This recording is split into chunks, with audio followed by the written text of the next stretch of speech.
हर एक व्यक्ति अपने संचित कर्मों के प्रारब्ध स्वरूप से अगला जन्म धारण करता है और नए कर्मों से आगे की यात्रा करता है। कर्म करने के लिए मनुष्य स्वतंत्र है, पर एक शक्ति है जो जीवन को सत्कर्म करने और आगे की यात्रा करने के लिए हमेशा सही मार्ग दिखाती है। वो है आपकी कुल देवी या आपके इष्ट देव या कुल देव। किसी भी कुल में आत्मा उनकी अनुमति के बाद ही जन्म ले सकती है। जिस ऋषि गोत्र के पूर्वजों ने वंश वृद्धि और उन्नति के लिए जिस परालौकिक शक्ति को पूजा हो, वो पीढ़ी दर पीढ़ी खून में सदैव वास करती है। वैज्ञानिक पद्धति से समझना हो तो हमारे खून में जो रेड सेल्स हैं वो इष्ट देव हैं और जो हमारे व्हाइट सेल्स हैं वो कुल देवी हैं। इसलिए ही किसी भी पूजा विधान में कुल देवता भयो नमः कर उनका आह्वान और पूजन किया जाता है।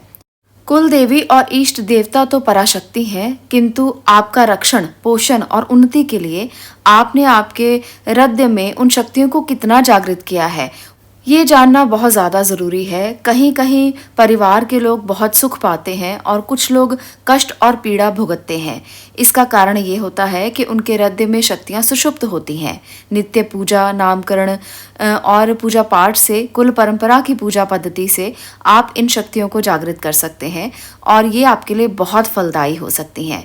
इसी प्रकार से जैसे समस्त ब्रह्मांड जिससे चलायमान होता है वो है शिव, और जो स्वयं शिव को चलायमान बनाती है वो है उनकी शक्ति, आदि शक्ति। बिना आदि शक्ति के शिव भी अचल है। वो शक्ति ही है जो शिव को परिपूर्ण करती है। यह आदि शक्ति भिन्न भिन्न रूपों में ब्रह्मांड की समस्त सजीव और निर्जीव वस्तुओं में विद्यमान है। यदि शक्ति देवताओं में, असुरों में, यक्षों में, मनुष्यों में, वनस्पतियों में, जल में, थल में, संसार में, सब जगह पर विद्यमान है। और देवताओं की शक्ति को हम उन देवों के नाम से जानते हैं, जैसे महेश्वर की शक्ति महेश्वरी, विष्णु की शक्ति वैष्णवी, ब्रह्मा की शक्ति ब्रह्मणी और इसके साथ साथ इंद्र की शक्ति इंद्राणी। तो इस प्रकार से देवताओं की भी शक्तियां हैं। इन शक्तियों को जैसे जैसे हम जागृत कर लेते हैं वैसे वैसे ही हम इन शक्तियों का लाभ ले सकते हैं।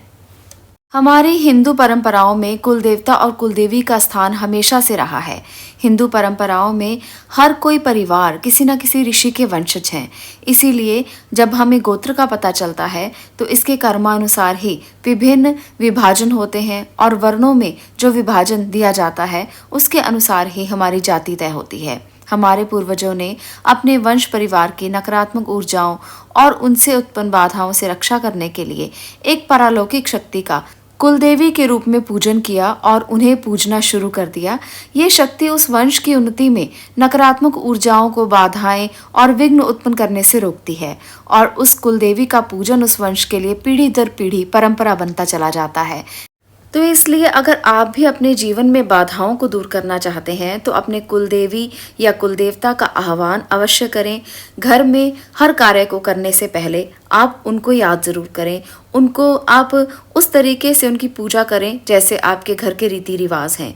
अगर आप अपने कुलदेवी और देवता के बारे में नहीं जानते तो भी मैं कुछ ऐसे उपाय आपको बताने की कोशिश करूंगी जिससे आप उनका लाभ ले सकें, उनकी आराधना कर सकें, उन तक आपकी आवाज़ पहुंच सके और आपके कुलदेवता और कुलदेवी आपको आशीर्वाद प्रदान करें। इस समय में कई परिवार ऐसे हैं जो अपने कुलदेवी और कुलदेवताओं को पूजना छोड़ चुके हैं या भूल चुके हैं। तो ये जो परिवार हैं ये कई संकटों से घिरे हुए हैं। यदि आप ये उपाय करते हैं जो आज मैं आपको बताने वाली हूँ तो आपको इन संकटों से मुक्ति मिल सकती है।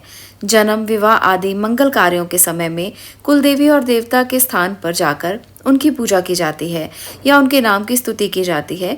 कुलदेवी की कृपा का अर्थ होता है 100 सुनार की और 1 लोहार की।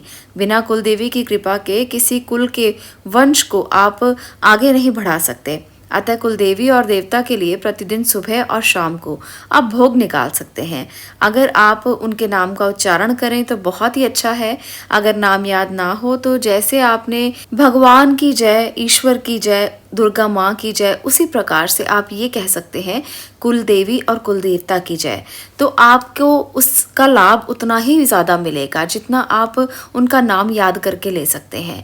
याद तो भाव से किया जाता है। कुल देवता और कुल देवी भी उसी प्रकार से प्रसन्न हो जाते हैं जैसे आप अच्छे भाव के साथ उनको याद करते हैं। अब मैं दूसरे उपाय की बात करती हूँ। एक ऐसा दिन भी होता है जब आप संबंधित कुल के लोग अपने देवी और देवता के स्थान के दर्शन करने के लिए इकट्ठा होते हैं। जिन लोगों को अपने कुल देवता और कुल देवी के बारे में पता नहीं है या वो भूल गए हैं, वो अपने कुल की शाखा और जड़ों से कट गए हैं, कुल देवी या कुल देवता के स्थान पर आपके पूर्वजों का पता लगता है। जिसे ये नहीं याद है वो भैरवनाथ के मंदिर में जा सकते हैं, भैरव महाराज के मंदिर में जा सकते हैं और दुर्गा माता के मंदिर में भी जाकर भोग लगा सकते हैं और पूजा कर सकते हैं।